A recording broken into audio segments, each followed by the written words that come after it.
भइल बाडू खाड़ा नचाए गोरी भीड़ भइल बाबाड़ा तनिया न रे सज सवर के भइल बाडू खाड़ा नचाए गोरी भीड़ भइल बाबाड़ा काहे के मुंह तोहर सुफल बा अरे चोली में चिउटी घुसल बा राजा एही से नाची अभी रुकल बा हो चोली में चिउटी घुसल बा राजा एही से नाची अभी रुकल बा हो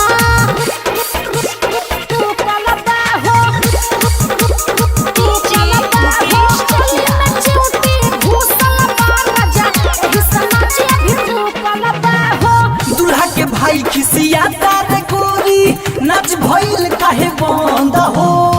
सब लइके में हम ही काहे परिले तोहरा पसंद हो अरे बोला यार बाबू का खास बा दुल्हा के भाई खिसिया तारे गोरी नाच भइल काहे बंद हो सब लइके में हम ही काहे परिले तोहरा पसंद हो सभी तोहरे जवानी के भूखल बा क्या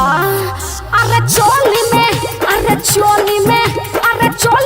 चिउटी घुसल बा राजा एही से नाची अभी रुकल बा हो चोली में चिउटी घुसल बा राजा एही से नाची अभी रुकल बा